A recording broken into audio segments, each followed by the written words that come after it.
आपने अमर लोगों की कहानी सुनी होगी और उनके ऊपर कई सारे फिल्में भी बनाई गई हैं।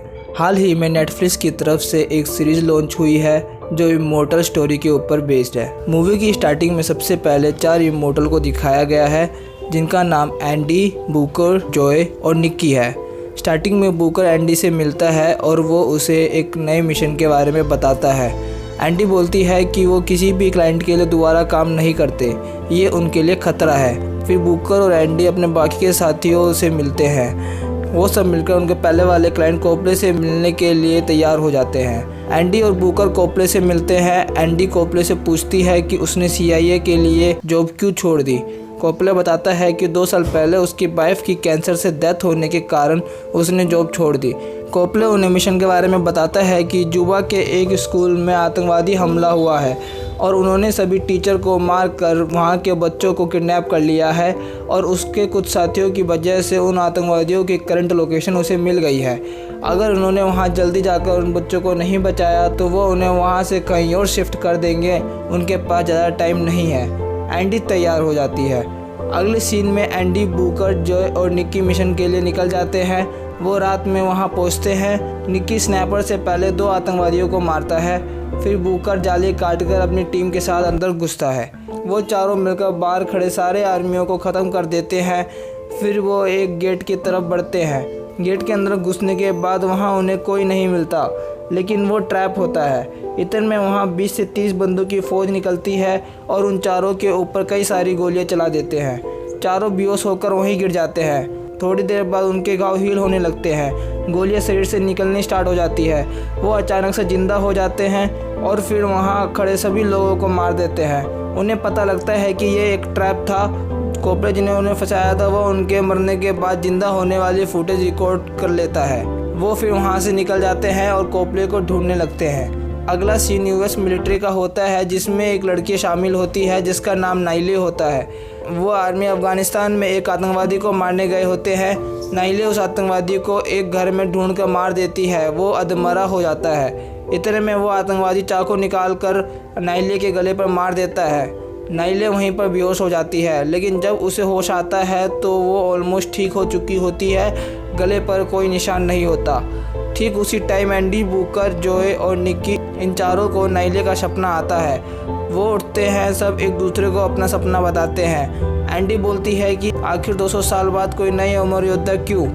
एंडी नाइले को लेने निकल जाती है और तीनों को फ्रांस के खुफिया जगह ठिकाने पर जाने को बोलती है।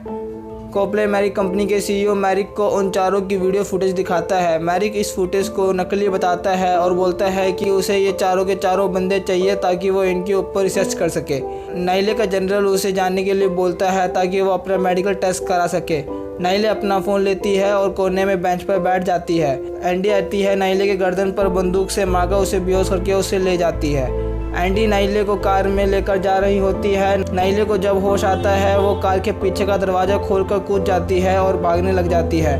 एंडी कार से उतरती है और सीधे नाइले के सर पर गोली मारती है। नाइले वहीं गिर जाती है। थोड़ी देर बाद नाइले को होश आता है। वो बिलीव ही नहीं कर पाती कि उसके सर में गोली लगी थी, लेकिन फिर भी वो जिंदा है। आखिर कैसे। एंडी बोलती है कि वो अब अमर योद्धाओं में से एक है। एंडी अफगानिस्तान से पेरिस जाने के लिए एक ड्रग डीलर से सौदा करती है। एंडी बुकर को फ़ोन करके कोपले के बारे में पूछती है। बुकर बताता है कि अभी तक कोपले का कोई नामो निशान नहीं मिला है। एंडी बुकर को उसके नए साथी के बारे में बताती है कि वो मिल गई है और वो बहुत जल्दी पेरिस आने वाली है। नाइले एंडी से पूछती है कि ये सब उसके साथ क्यों हो रहा है। एंडी बोलती है कि उसे कुछ नहीं पता। एंडी सोने लग जाती है। एंडी जब उठती है तो उसका हाथ बंधा होता है और नाइले ने पायलट पर बंदूक तान रखी होती है। नाइले पायलट को धमकी देती है कि वो प्लेन को अभी लैंड करे, नहीं तो वो उसे मार देगी। एंडी पायलट को रशियन भाषा में मरने का नाटक करने को बोलती है। एंडी पायलट पर गोली चलाती है। पायलट मरने का नाटक करता है। प्लेन नीचे जा रहा होता है। एंडी बोलती है कि उसे प्लेन चलाना आता है। नाइले एंडी का हाथ खोल देती है। फिर नाइले को पता लगता है कि पायलट नाटक कर रहा होता है। नाइले और एंडी में फाइट स्टार्ट हो जाती है। एंडी नाइले की फाइटिंग स्किल्स देखकर खुश हो जाती है। एंडी नाइले को अपने टीम मेंबर से मिलाती है। नाइले पूछती है कि उन सब की एज क्या है, जो बताता है कि सबसे आखिरी में बूकर मिला था 1812 में। बूकर से पहले जॉय और निक्की मिले और इन सब में सबसे बड़ी उनकी बॉस एंडी है। नाइले हैरान हो जाती है। वो पूछती है कि क्या वो कभी भी नहीं मरेंगे। एंडी बताती है कि हम अमर हैं, लेकिन हम मर भी सकते हैं। एक दिन उनके अंदर की हीलिंग पावर ख़त्म हो जाएगी। नाइले परेशान हो जाती है, वो सोने चली जाती है। नाइले एक बुरा सपना देखती है और अचानक से जग जाती है। निक्की उसे उसके सपने के बारे में पूछता है। वो बताती है कि उसने एक सपने में एक लड़की को लोहे के ताबूत में बंद समुद्र के बीचों बीच देखा।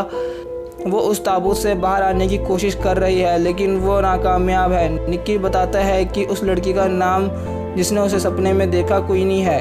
क्वीनी अमर योद्धाओं में से एक थी। वो सबसे पहले योद्धा थी जो एंडी को मिली। उन दोनों ने एक साथ कई सारी लड़ाइयाँ लड़ी। इंग्लैंड में चुड़ैलों से लड़ते वक्त गांव वालों ने इन दोनों को ही चुड़ैल समझ लिया और इन्हें मारने की बहुत कोशिश करी, लेकिन वो नहीं मरी। फिर एक दिन उन गांव वालों ने क्वीनी को एक लोहे के ताबूत में बंद करके 500 साल पहले एक समुद्र में फेंक दिया।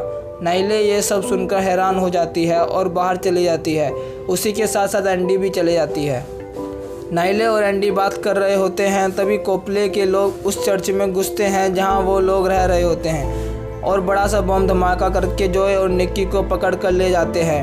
एंडी और नाइले गोलियों की आवाज़ सुनकर वापस आती हैं। उन्हें खाली बूकर मिलता है। बूकर बताता है कि वो तीनों आराम कर रहे थे, तभी चर्च के पीछे की दीवार पर ब्लास्ट होता है और कुछ लोग फिर अंदर ग्रेनेड फेंकते हैं और जॉय और निक्की को लेकर चले जाते हैं। कोपले टीम को वापस चर्च में जाने को बोलता है। एंडी को पता लग जाता है कि वो वापस आ रहे हैं। एंडी उनको सामान पैक करने को बोलती है और वो अकेले वहाँ करीब 50 बंदों से अकेले लड़ती है। लड़ते लड़ते एंडी के कंधे पर चाकू लग जाता है। फिर भी वो सब अकेले ही सब आदमियों से लड़ती है और सबको मार देती है। फिर एंडी बूकर और नाइले के साथ वहाँ से निकल जाती है। अगले सीन में जॉय और निक्की को वैन में दिखाते हैं। कोपले की टीम उन्हें मैरिक के पास लेकर जा रही होती है। एंडी बूकर और नाइले के साथ एक गुफा में जाती है। वो अपने हथियार वहीं छुपाया करती थी। एंडी बूकर को कोपले को ढूंढने को बोलती है। अगले सीन में कोपले जॉय और निक्की को मैरिक के पास ले जा रहा है। मैरिक बताता है कि वो उनकी मदद से ऐसी दवाई बनाएगा जो लोगों को अमर कर देगी और जिससे इसे बहुत फ़ायदा होगा। फिर मैरिक के मेडिकल ऑफिसर उन दोनों को बेहोश कर देती है और उन्हें ले जाती है। कोपले मैरिक से बोलता है कि इन्हें दुनिया की भलाई के लिए यूज़ करना है, ना कि पैसों के लिए।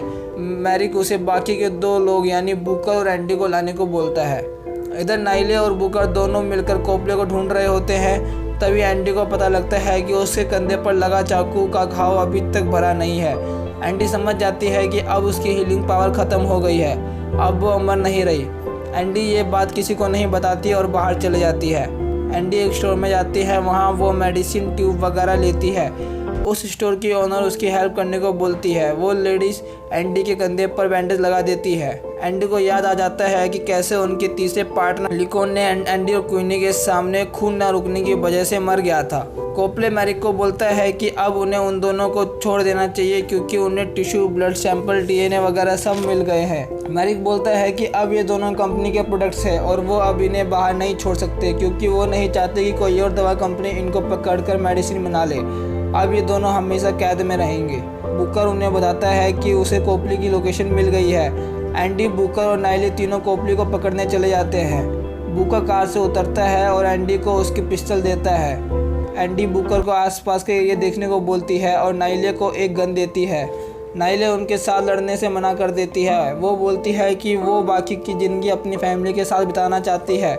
एंडी नाइले को अपनी पिस्टल देती है जो बुकर ने उसे दी होती है और बोलती है कि जब वो सही सलामत पहुंच जाए तो इस बंदूक को फेंक दे। नाइले फिर कार लेकर वापस चली जाती है और बुकर और एंडी कोपले को पकड़ने के लिए उसके घर के अंदर घुस जाते हैं। जब नाइले बंदूक को फेंकने वाली होती है तो उसे पता लगता है कि बंदूक खाली है। वो समझ जाती है कि बुकर ने एंडी को धोखा दिया है। वो गाड़ी मोड़ती है और वापस एंडी को बचाने निकल जाती है। वहीं दूसरी तरफ जब एंडी और बुकर को कोपले दिखता है तो बुकर एंडी के पीछे से गोली मारकर उसके हाथ बांध देता है। एंडी बुकर के इस बिहेवियर से हैरान हो जाती है। वो बुकर से पूछती है उसने ऐसा क्यों किया। बुकर बोलता है कि अगर मैरिक को हमारे अमर होने का राज पता लग जाए तो वो शायद हमारे मरने के लिए भी कुछ रास्ता निकाल लेगा और हम सब यहीं तो चाहते थे। इतने में बुकर को पता लगता है कि एंडी को जहाँ उसने गोली मारी थी वो घाव अभी तक हील नहीं हुआ। उसे पता लग जाता है कि एंडी अब अमर नहीं रही। वो कोपले को फर्स्ट एड किट लाने को बोलता है और एंडी का ब्लड रोक देता है।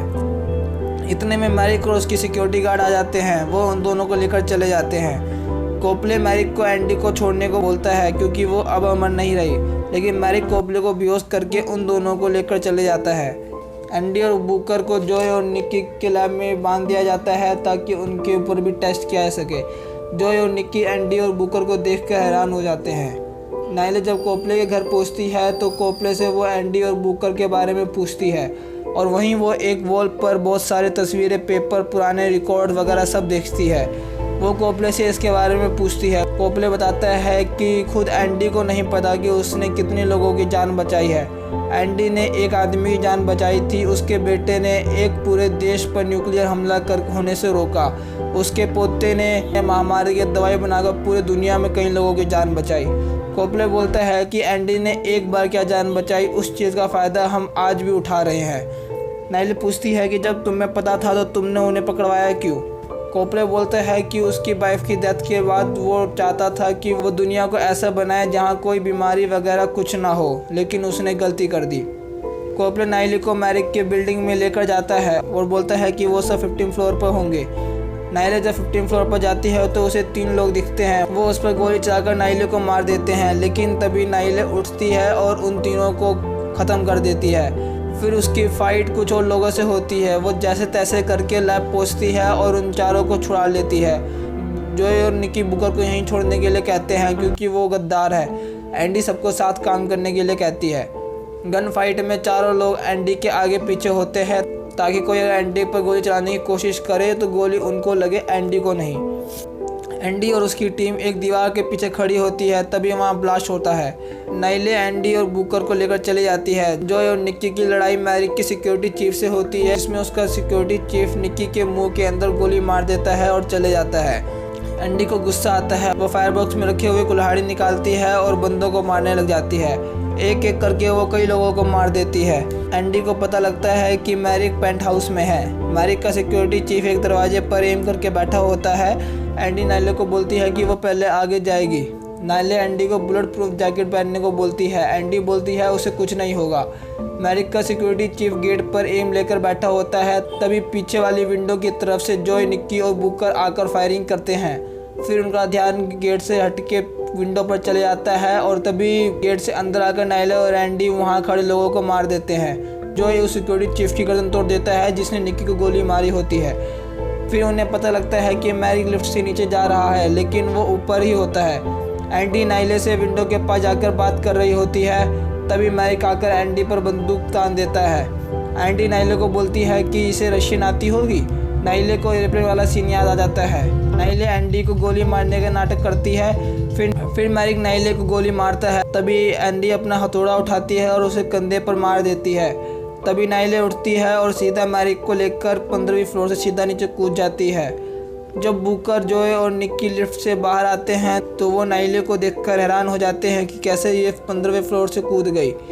एंडी अपनी टीम को लेकर वहाँ से निकल जाती है कि बुकर को धोखा देने की वजह से उसे 100 साल अकेले रहना पड़ेगा। बुकर तैयार हो जाता है। अगले सीन में एंडी उसकी बाकी की टीम को अपनी टीम में शामिल कर लेते हैं। कोपले का काम उनकी निशानियों को मिटाना होता है और हर जगह उनकी प्राइवेसी के लिए वो काम करेगा। कोपले तैयार हो जाता है। दोस्तों, इस मूवी के एंडिंग में एक छोटा सा पोस्ट क्रेडिट सीन दिया गया है।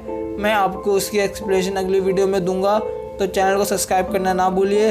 वीडियो को लाइक ज़रूर कीजिए। धन्यवाद।